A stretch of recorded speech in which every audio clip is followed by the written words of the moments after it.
Welcome back to Studio Chatter. If someone in your circle is in a dark place, what can you do or say to help them out? That's a scary conversation for most of us. Amber has been trained in just this topic.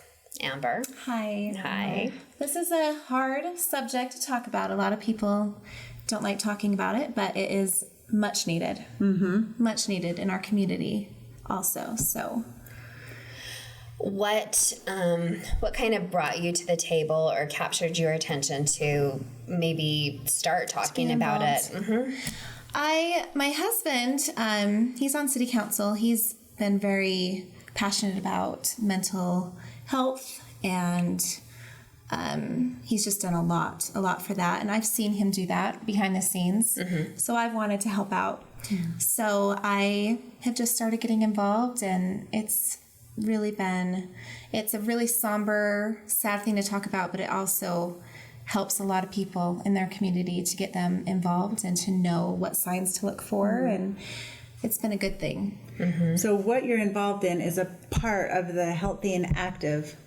movement that Spanish Fork City and Mike was really involved in getting those grants and so forth. So you're on like this little arm of it for suicide prevention and awareness, right? Yes. So tell us, like, who is involved in that little arm and what do you guys do to bring it to people? Susan Chapman, she is amazing. She lives in our community and she does so much.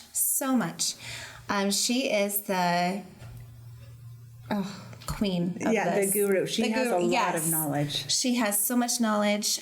She's so passionate about it. She helps so many in the community.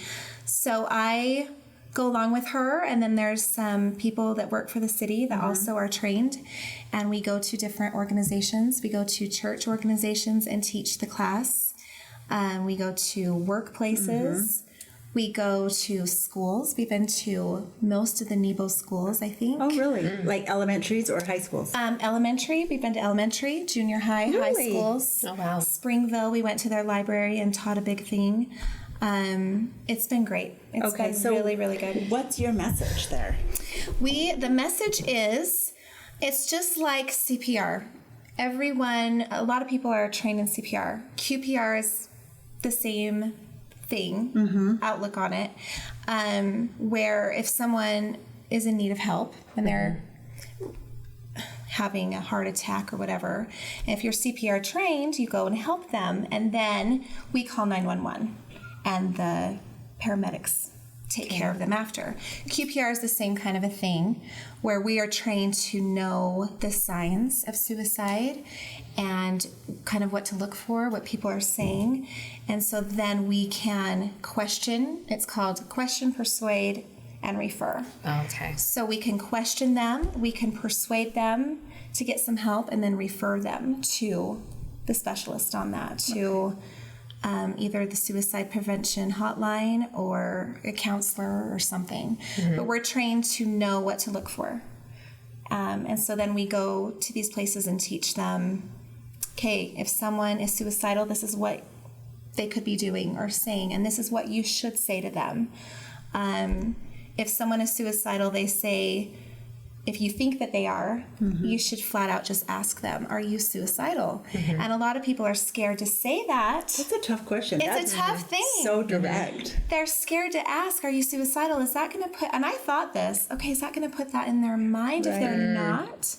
There's studies that have been proven that have said it actually releases endorphins in someone. If they are suicidal, it makes them feel better. They kind of release. Oh my gosh. So they say it's good to just be direct. And if they are, and you ask them that, they feel like, oh, this person actually cares. They can talk to you about it, and then you can refer them to, hey, I think you need to go talk to someone.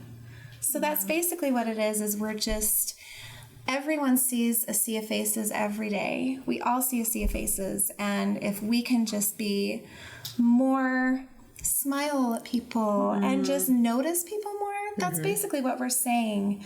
Because everyone, I mean, we're all fault in that, where you just go throughout your day and You're staring at your phone, or you're just totally. so in your own little world. Yeah. it makes a huge difference sometimes if people are having a hard day, where you can look them in the eye and just say, how are you?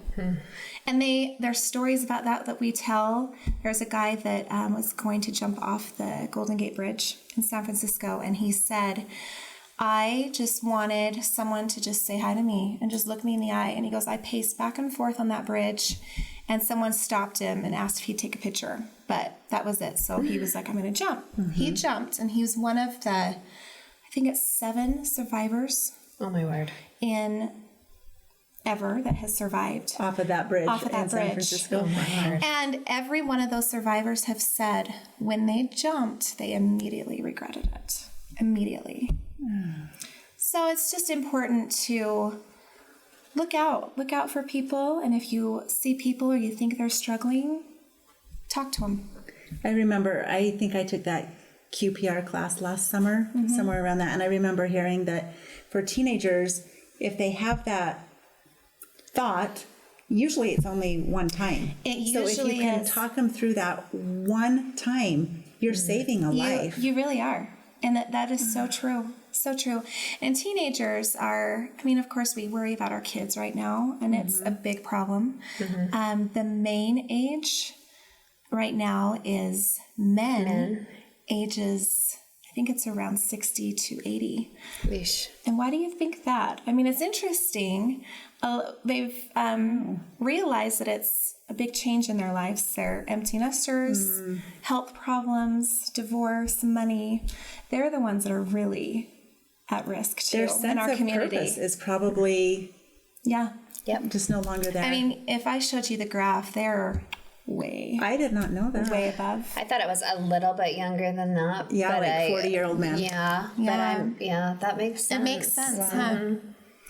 So yeah, and we also give out gun locks at every thing that we're at, and it kind of sounds silly, but they're always gone usually when we take them, because just that extra 20 seconds of having to unlock a gun changes someone's mind. Okay, I don't want to do this. I don't want to do this. This is a subject that definitely needs to be discussed. I actually received an email from a resident over the weekend, and he asked if the city was currently doing anything to help with this. He hadn't heard about this because he lost his 29-year-old son to suicide recently. And I was so happy, though, to respond and with, say, yes, we are. We are. Would you like to be involved? Here is Susan's number. Makes me so happy. So we will have Pete put on the screen either Susan's email or number if people want to be involved to come to their community and church church organizations and workplaces. You're with the people you work with oftentimes more than you are your family. So you could be the one seeing the signs more than the family. Yes. Yep, I agree. Wow, that's such a good thing to be involved in, Amber. Way to step up and do that. It's been great. It's an uncomfortable one. It is, for sure. I can't give enough kudos, though, to Susan and the people that are really doing it. I'm kind of behind the scenes. I just try to help where I can. Everybody, it takes an army, whether you're behind the scenes or in front of the scenes. I mean, it's affecting a lot of lives. And it is. And you're here telling about it, so hopefully someone watching today can take that to heart and absolutely know that they're loved and everyone's loved. Everyone's loved. Yep. We just need to be told that sometimes. Right. Yeah. You do. And maybe our viewers, we all need to think that, like, do I need to express it more? Yeah, it's changed me that way. I feel like I have been more, oh, you look so pretty today. Or, Yeah. And you're already like so to hear good that. at that. Yeah. That's awesome. Thanks, Amber. Thank you so much. Thanks for having me here. Yeah. It's great to have you. Coming up next, you've seen them at the parades. Who are those little girls with crowns? Stay with us.